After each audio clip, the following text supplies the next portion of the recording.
C'est un documentaire qui fait froid dans le dos.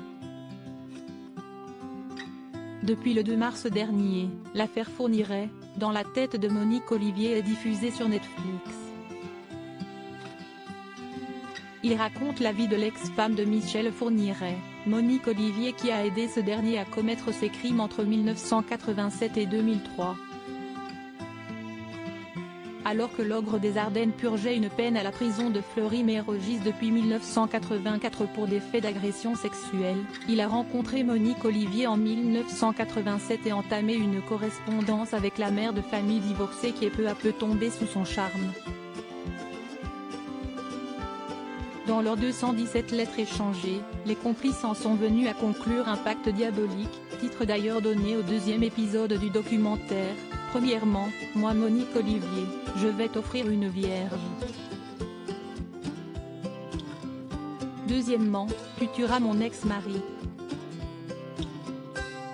Troisièmement, il faudra qu'on se procure de l'argent. J'ai vacillé pendant l'expertise de Michel Fourniret, j'ai eu du dégoût, jusqu'à la nausée, a déclaré Daniel Zagouri, psychiatre et expert auprès des tribunaux dans le film, faisant notamment référence à la formule répugnante que le tueur en série utilisait avec sa compagne pour qualifier ses victimes, les membranes sur pattes. Depuis sa cellule, Michel Fourniret nourrissait le fantasme de violer et de déflorer des vierges.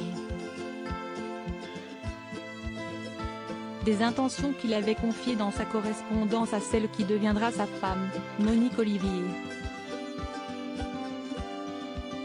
6 mois d'échange auront permis à l'un des pires tueurs en série de convaincre la ménagère de 38 ans à l'époque et d'établir un programme, une fois qu'il serait sorti de prison, régler les comptes avec la famille.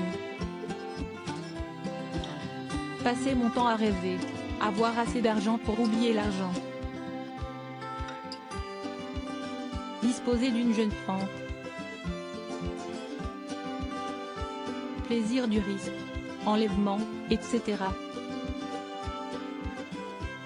11 décembre 1987, le premier crime à deux. Le 22 octobre 1987, Michel Fourniret est relâché.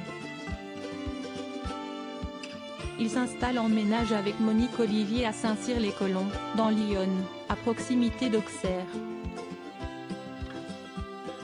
2 mois plus tard, le 11 décembre 1987, les complices passent à l'action et enlèvent Isabelle Laville, une adolescente de 17 ans, alors qu'elle rentrait chez elle après les cours. Son corps est retrouvé 19 ans après les faits au fond d'un puits dans la campagne bourguignonne.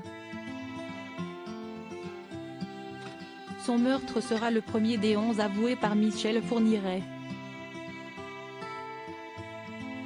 Pourtant, ce dernier serait impliqué dans 21 autres affaires de disparition. Décédé en mai 2021 à la Pitié-Salpêtrière à Paris, le monstre de Ardennes a partagé sa vie pendant 20 ans avec Monique Olivier qui aura été sa complice. Elle répondra devant la justice fin 2023 pour l'affaire de la disparition d'Estelle Mouzin en janvier 2003. Elle est actuellement incarcérée dans la prison de Fleury-Mérogis où elle purge une peine de réclusion criminelle à perpétuité. Article écrit en collaboration avec 6 médias. Crédit photo, Abaka.